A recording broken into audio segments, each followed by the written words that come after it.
भारत को नहीं, सारा विश्व को जितना भी पराधीन देश है सबको आजाद किया।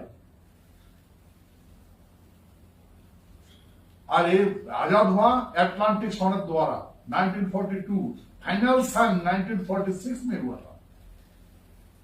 अच्छा, एक कोई नेता फेता का हाथ नहीं है इसमें इंडिपेंडेंट होने का। नायक है महाराजा हिज हाइनेस तो फिर देवेंद्र नारायण बहादुर।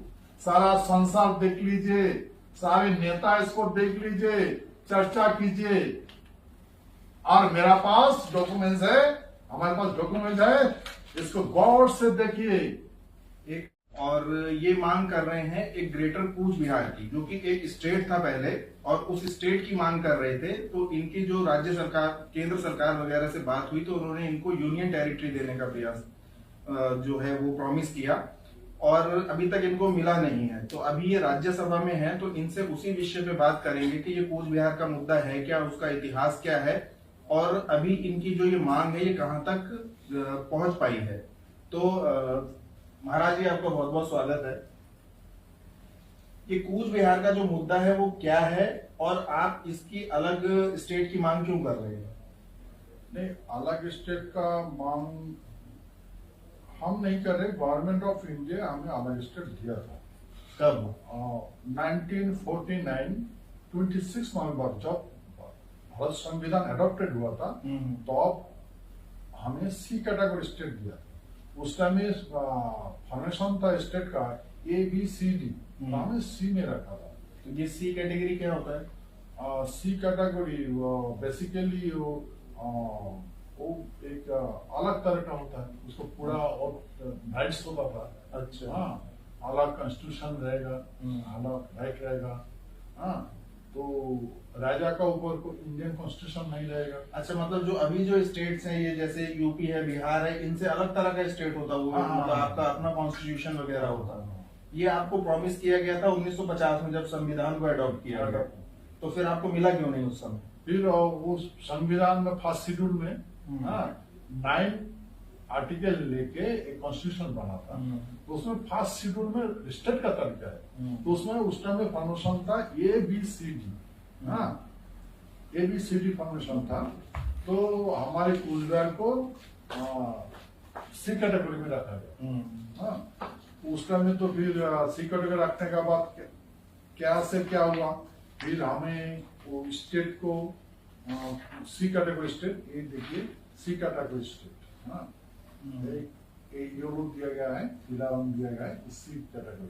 अच्छा, ये था 1949।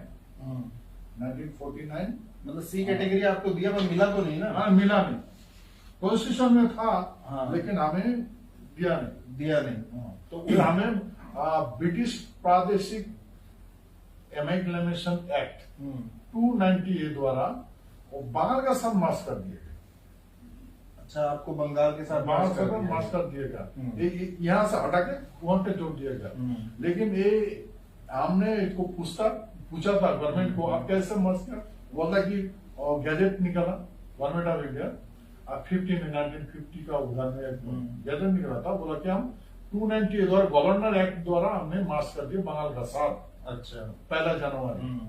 फिर हमने गवर्नर एक्ट को ढूंढा, ब्रिटिश प्रादेशिक एमेग्लेमेशन एक्ट।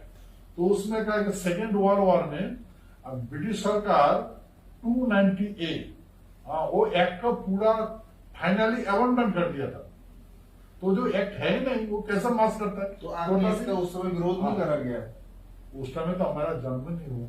नहीं, मतलब कूच बिहार की जो स्टेट थी उसके द्वारा विरोध नहीं किया गया इस बात का? वही तो बात है ना, वो उस टाइम में क्या हुआ कि विरोध तो हुआ, लेकिन यही लंबी सारी कहानी है। हमारे महाराजा जब गवर्नमेंट का साथ 1949 को 28 अगस्त जब मार्च किया था, उस टाइम में रिवर्स था, नीति था, रूल्स था कि लैंड का मालिक राजा होते थे, प्रजा नहीं। हाँ, तो महाराजा ने ये सारे कूच बिहार का लैंड जो है ना, प्रजा पर उल कर दिया। पूजा को दे दिया। पूजा को दे दिया और गवर्नमेंट ऑफ इंडिया को टीटी कर दिया 1949 28 डे ऑफ अगस्त। अच्छा हाँ, ये ट्रीटी हुआ इंडियन गवर्नमेंट और कूच बिहार का गवर्नमेंट की। तो टीटी होने के बाद तो सारे लैंड का मालिक तो प्रजा बन गया। ये है टीटी। अच्छा ठीक है। ये टीटी है। तो इसमें मालिक तो प्रजा बन गया। प्रजा को तो पता ही नहीं है। ये तो एक्ट के बारे में तो पता नहीं है।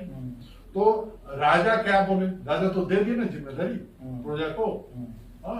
तो उस टाइम में महाराजा उसमें प्रस्तावों में कहा गया कि प्रजा को बोला जे प्रजा वत्सल उनका समर्थन किया जे हम प्लान 1 to 1 से 9 तक 1 2 3 4 6 7 8 9 1 से 9 तक प्लान 9 तक हम अपना पर्सनल प्रॉपर्टी करके रखेंगे और हम जो घर में रहते हैं वो घर को ले लेते हैं और बाकी सब प्रजा को दे दिए। तो इसका मतलब है कि जितना कूच बिहार जो शहर है वो सारे महाराजा का पर्सनल प्रॉपर्टी है। पहले था मतलब बाद में प्रजा को दे दिया है ना? नहीं महाराजा रखा कूच और बाकी तो प्रजा को दे दिया। हाँ मतलब पहले से छोड़ करके बाकी तो प्रजा को दे दिया। नहीं प्लान 1 to 9 अलग अलग प्लान होता है ना, जैसे दार्जिलिंग हाउस है, कलकत्ता हाउस है। हाँ, तो इसलिए प्लान 1 to 9 प्लान होती महाराजा खुद अपना पर्सनल प्रॉपर्टी करके रखा। अच्छा, बाकी सारा जितना डिस्ट्रिक्ट है वो प्रजा को दे दिया। तो ये जो कूच बिहार की टेरिटरी है ये तो दे दिया ना, तो प्रजा मालिक हो गया। तो फिर उस टाइम में संधि क्या ब्रिटिश गवर्नमेंट ऑफ इंडिया का साथ, जब हम आपको गवर्नमेंट का साथ मास कर देते हैं दोनों, आप भी अपना भी देश लैंड है, आप भी गणतंत्र आपको देते हो, तो भारत गणतंत्र तो ब्रिटिश गणतंत्र हो गया। दोनों देश मिलजुल के रहो, दोनों कूच बिहार एंड इंडिया मिलजुल के रहो। ये बोल के तो राजा अपना मतलब आप कह रहे हैं कूच बिहार और इंडिया मिलके रहो, तो कूच बिहार इंडिया का पार्ट नहीं था? नहीं था, कूच बिहार इंडिया का पार्ट नहीं था, अलग राष्ट्र था। अलग राष्ट्र था, प्रिंसली स्टेट नहीं, हम लोग प्रिंसली स्टेट नहीं, मतलब प्रिंसली स्टेट नहीं है, मतलब ब्रिटिश गवर्नमेंट का भी हिस्सा नहीं। उस समय भी आप स्वतंत्र गवर्नमेंट थी। हाँ, स्वतंत्र गवर्नमेंट। तो इसकी टेरिटरी क्या क्या है, इसमें क्या क्या आता है? कौन सा जगह? हाँ, कौन सी जगह आती है, मतलब जो टेरिटरी? जैसे बांग्लादेश का कुछ अंश आता है। अच्छा। हाँ, और वेस्ट बंगाल, वेस्ट बंगाल में मालदा नहीं है, मालदा तो गोट से है। हाँ, उत्तर दिनाजपुर, दक्षिण दिनाजपुर, दार्जिलिंग, जलपाईगुड़ी, अनडिवाइडेड जलपाईगुड़ी और अनडिवाइडेड ग्वालपाड़ा डिस्ट्रिक्ट। हाँ, ये और पूर्णिया भी है। पूर्णिया बिहार हो गया। हाँ, बिहार हो गया। हाँ, ये सारे से नेपाल झापा मरम उस टाइम नहीं था। अच्छा, कुछ असम का एरिया? हाँ, कुछ असम का अनडिवाइडेड ग्वालपाड़ा डिस्ट्रिक्ट। अच्छा, ग्वालपाड़ा जो है वो एकदम धूपधड़ा, सोरूपेटा धूपधड़ा एकदम टोटल हिस्सा। अच्छा, तो ये टेरिटरी थी जिसको आप कह रहे हैं कि एक स्वतंत्र देश था। ना ये इंडियन गवर्नमेंट के उसमें इंडिया में था, ना ही ये ब्रिटिश गवर्नमेंट के अंडर में था। तो फिर ये संधि कैसे हो गया इंडियन गवर्नमेंट के साथ? संधि सरदार वल्लभ भाई पटेल, वो हमारे महाराजा, मतलब आप तो फिर भूटान और नेपाल की तरह एक राष्ट्र के तौर पे ये एग्जिस्ट कर सकते थे? भूटान नेपाल बिफोर मतलब ब्रिटिश वो हमारे अंडर में था। तिब्बत भी हमारे अंडर में था। तिब्बत का हमारे साउथ चाइना वो हमारे अंडर में है। उसका भी राजा हम उसका राजा है। वो तो बहुत पहले की बात है। चाइना भी है, तो बहुत ज्यादा पहले की बात है। अभी जो हम 47 की अगर बात करें तो आप एक इंडिपेंडेंट कंट्री की तरह एग्जिस्ट कर सकते थे ना जब 1940 से। तो आप इंडिया के साथ आप कैसे मतलब उसमें आ गए? देखिए, इसमें तो और लॉन्ग कहानी है। ये इंडिया को हमने फ्रीडम किया था। आपको तो ये जानना चाहिए, ये जरूरी है, क्योंकि ये तो कोई चर्चा नहीं करते। हम लोग 1935 सेकेंड वर्ल्ड वॉर जब लगा था, तो हमने ब्रिटिश का साथ सेकेंड वर्ल्ड वॉर में अंशग्रहण किया, भाग लिया, और जापान और जर्मन को हरा दिया, ऑस्ट्रेलिया को हरा दिया।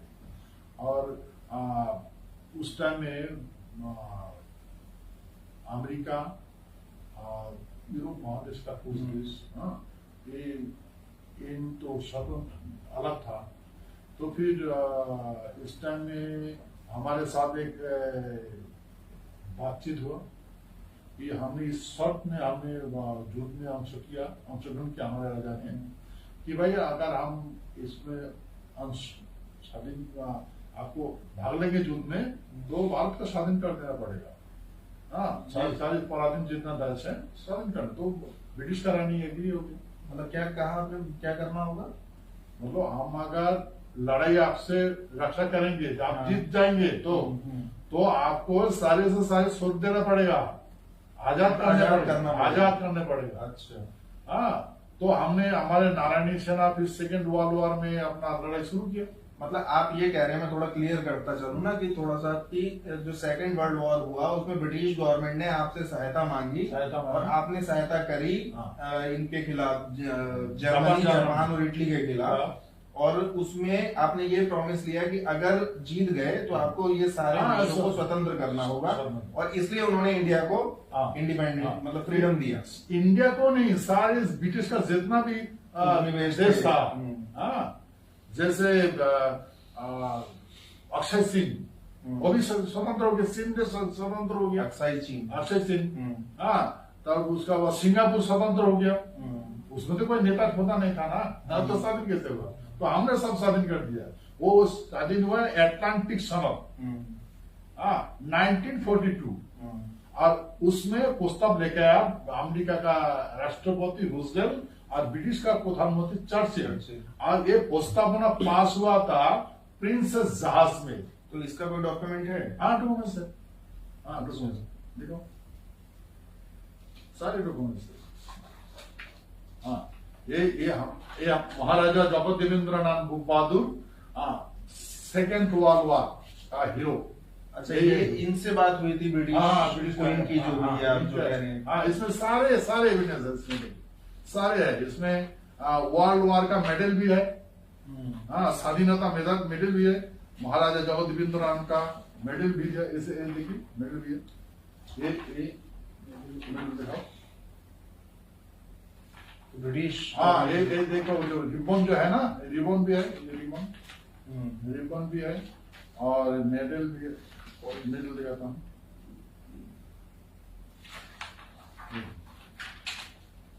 Independent medal. तो हमारे नारायण सेना, महाराज जगत देवेंद्रनाथ भारत को नहीं, सारा विश्व को जितना भी पराधीन देश है सबको आजाद किया।